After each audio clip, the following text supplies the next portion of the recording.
Hello guys, நான் உங்கள் கமலேஷ். நம்ம எல்லாரும் சின்ன வயசில் சிண்ட்ரெல்லா கதை கேட்டிருப்போம். கஷ்டப்படுற ஒரு பொண்ணு தேவதை வந்து உதவி பண்ணுறது, அப்புறம் ஒரு இளவரசனை கல்யாணம் பண்ணுறது. இது கேட்குறதுக்கு வேணால் நல்லா இருக்கலாம், ஆனால் நிஜ வாழ்க்கையில் ஒரு சிண்ட்ரெல்லா இருந்தால் அவங்க வாழ்க்கை எப்படி இருக்கும்? அப்படி ஒரு வலியும் வேதனையும் நிறைந்த அதே சமயம் ஒரு மிகப்பெரிய இன்ஸ்பிரேஷனான கதை தான் சைனீஸ் சிண்ட்ரெல்லா. இதை எழுதினது அடிலேன் என்மா. இவங்க அவங்களோட உண்மையான ஆட்டோபயோகிராஃபியை தான் எழுதியிருக்காங்க. வாங்க அந்த பொண்ணோட போராட்டமான வாழ்க்கைக்குள்ளே போகலாம். அடிலேன் என்மா 1930s ஹாங்காங்கில் ஒரு பணக்கார வீட்டில் பிறக்கிறாங்க. ஆனால் அடிலேன் பிறந்த சில நாட்கள்லேயே அவங்க அம்மா இறந்துறாங்க. இதனால அந்த வீட்டில் இருக்க எல்லாரும் அவங்க அப்பா உட்பட அடிலேனை ஒரு அதிர்ஷ்டம் இல்லாதவ அப்படின்னு முத்திரை குத்துறாங்க. ஒரு குழந்தை பிறக்கும் போதே வெறுப்போட வளர்க்கப்படுறது எவ்வளோ கொடுமைன்னு யோசிச்சு பாருங்க. அவங்க அப்பா கொஞ்ச நாள்லேயே ஒரு பிரெஞ்சு பொண்ணை 2வது கல்யாணம் பண்ணிக்கிறாரு. அங்கத்தான் அடிலேனோட வாழ்க்கை இன்னும் நரகமாக மாறுது. அந்த ஸ்டெப் மாம் இவங்களை ஒரு மனுஷியாவே மதிக்கல. அவங்க போடுற ஆர்டருக்கு அடிலேன் ஒரு வேலைக்காரி மாதிரி இருக்கணும். வீட்டில் எல்லாரும் இவங்களை ஒதுக்கி வைக்கிறாங்க. ஆனால் அடிலேனுக்கு இருந்த ஒரே ஆறுதல் அவங்க தாத்தாவும் அவங்க அத்தை மட்டும்தான். அவங்க தான் அடிலேனுக்கு படிப்பு மேலே ஒரு ஆர்வத்தை உண்டாக்குறாங்க. நீ நல்லா படித்தா மட்டும்தான் இந்த நரகத்திலேருந்து வெளியே போக முடியும் அப்படின்னு சொல்லி கொடுக்குறாங்க. பள்ளிக்கூடத்தில் அடிலேன் ரொம்ப பிரில்லியன்ட். ஆனால் வீட்டில் ஒரு சின்ன பாராட்டு கூட கிடையாது. மற்ற பசங்க எல்லாம் காரில் ஸ்கூலுக்கு வரும்போது அடிலேன் மலையில் நனைஞ்சிட்டு நடந்து போவாங்க. அந்த அப்பாவுக்கு அவங்க எத்தனாவது படிக்கிறாங்களோ தெரியாது.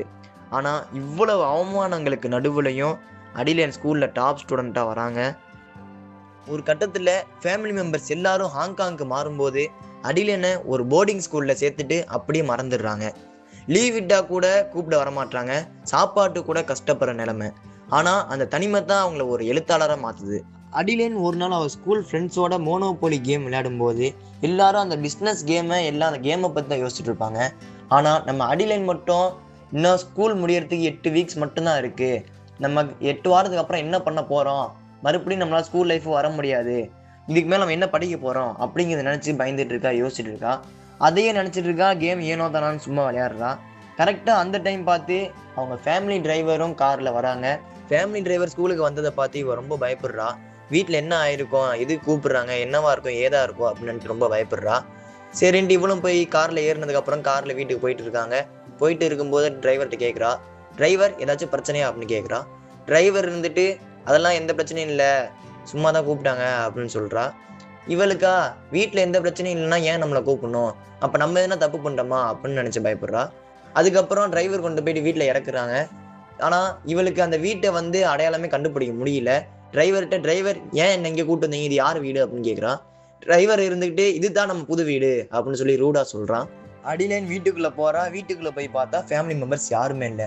ஸோ அங்கேருந்து வேலைக்காரன்ட்ட இது மாதிரி ஃபேமிலி மெம்பர்ஸ் எங்கே அப்படின்னு சொல்லி அடிலேன் கேட்குறா. அதுக்கு வேலைக்காரனும் இருந்துட்டு ஸ்டெப் மாம் காரில் விளையாட போயிருக்காங்க அண்ட் யுவர் பிரதர்ஸ் எல்லாருமே வெளியே ஸ்விம்மிங் பூலில் சன்பாத் எடுத்துட்டு இருக்காங்க அப்படின்னு சொல்கிறான். சரி, என் டேட் எங்கே அப்படின்னு சொல்லி அடிலேன் கேட்கும்போது வேலைக்காரர் வந்துட்டு உங்களுக்காக தான் மேலே ரூமில் வெயிட் பண்ணுறாங்க அப்படின்னு சொல்கிறான். அடிலேன் அவள் அப்பாவை பார்க்கறது ரூமுக்குள்ளே போகிறா. ரூமுக்குள்ளே போய் பார்த்தா அவர் நியூஸ் பேப்பர் தான் படிச்சுட்டு இருக்காரு. இவர் உள்ளே போனோடனே அவங்க அப்பாவும் நார்மலாக உள்ளே கூப்பிட்றாரு, கூப்பிட்டு உட்கார வைக்கிறாரு.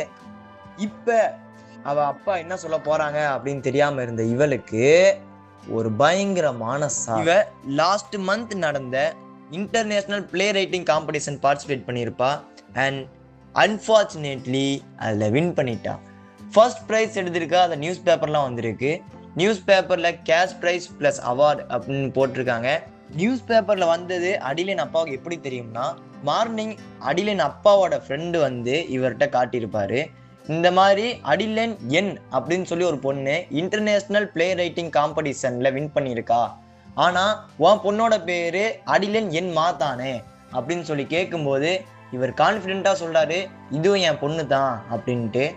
அப்போ அந்த நியூஸ் பேப்பர் வாங்கிட்டு வந்து வச்ச இவர் அதனால தான் அடிலேனை டிரைவர் அனுப்பி கூட்டு வர வச்சுருக்காங்க. சரி சொல்லுமா, இந்த காம்படிஷனில் நீ எப்படி வின் பண்ண அப்படின்னு சொல்லி அடிலேன் அவங்க அப்பா கேட்கும்போது அடிலேன் கொஞ்சம் நக்கலாகவே, ஒருவேளை காம்படிஷனில் நான் மட்டும்தான் பார்ட்டிசிபேட் பண்ணியிருப்பேனோ அப்படின்னு சொல்லி நக்கலாக சொல்கிறா. நக்கலாக சொன்னது இல்லாமல் 2 பேரும் சிரிச்சுக்கிறாங்க.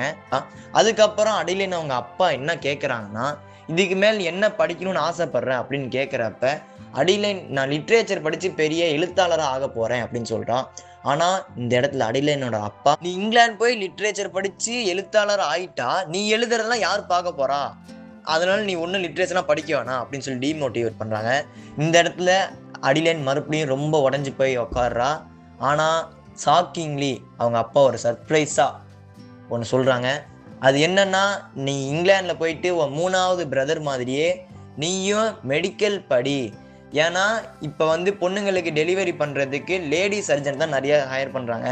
அதனால் நீயும் மெடிசன் படி அப்படின்னு சொல்லி எம்பிபிஎஸ் படிக்க வைக்கிறாங்க. கடைசியாக அந்த வெற்றியால் தான் அவங்க அப்பா இவங்களை லண்டனில் போய் மெடிசன் படிக்க அனுமதி தராரு.